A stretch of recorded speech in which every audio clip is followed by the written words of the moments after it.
Bismillahirrahmanirrahim. Assalamualaikum warahmatullahi wabarakatuh. Alhamdulillah ala ni'amillah. Assalatu wassalamu ala rasulillah Muhammad ibn Abdillah wa ala alihi wa ashabihi wa man wala. Ashhadu an la ilaha illallah wa ashhadu anna Muhammadan abduhu wa rasuluh la nabiyya ba'dah. Qala Allah ta'ala fi Qur'anihil Karim, a'udzu billahi minasyaitonir rajim. Bismillahirrahmanirrahim.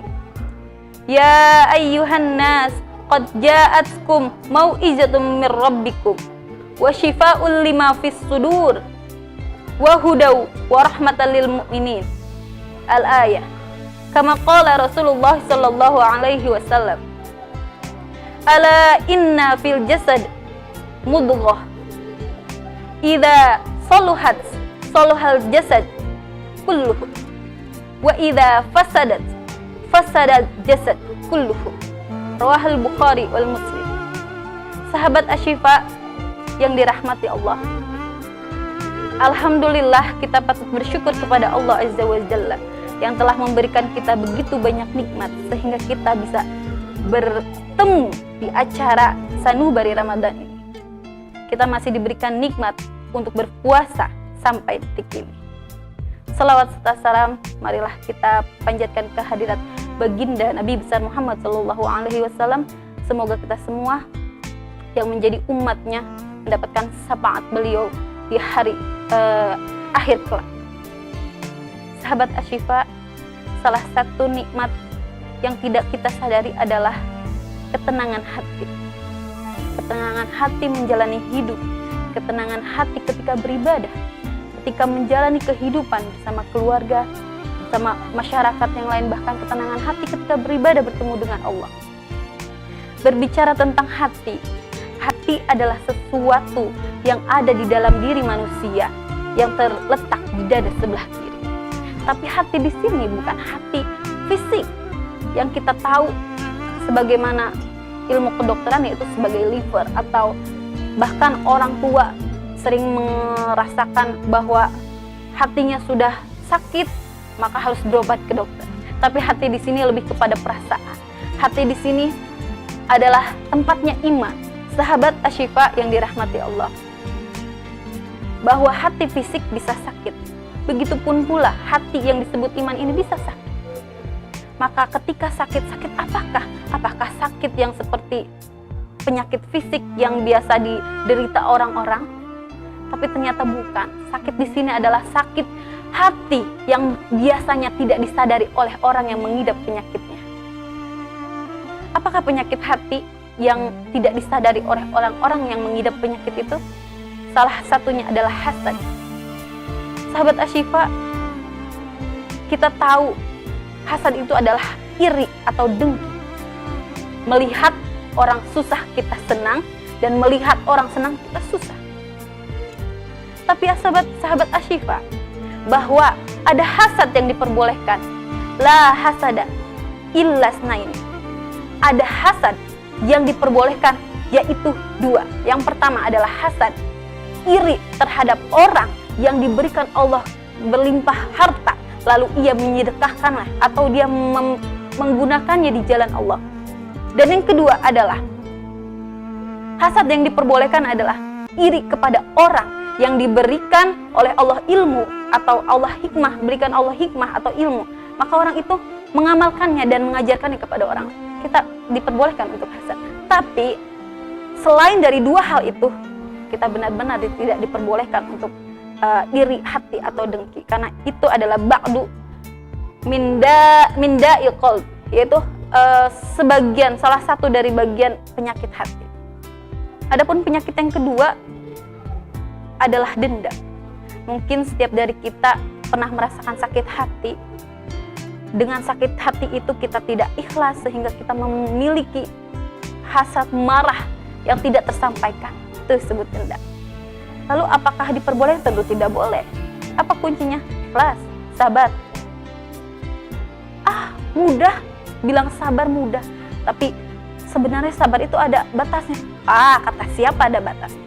Kalau kita masih berbicara bahwa sabar itu ada batasnya, berarti kita belum sabar. Kalau kita sudah mencoba, saya sudah mencoba sabar, tapi sabar itu ada batasnya, tapi salah. Ternyata sabar itu tidak ada batasnya. Ketika kita mengucapkan bahwa sabar itu ada batasnya, berarti kita belum sabar. Sahabat Asy-Syifa, ada penyakit hati lagi yang ini sering sekali terjadi kepada diri kita atau sebagian dari kita yang tanpa kita sadari, yaitu ghibah.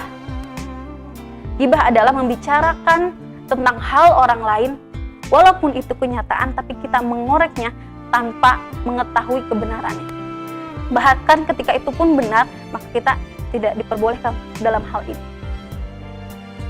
Ada ayat yang mengatakan bahwa menggibah atau membicarakan orang lain itu sama dengan memakan bangkai manusia atau memakan bangkai teman yang kita bicarakan.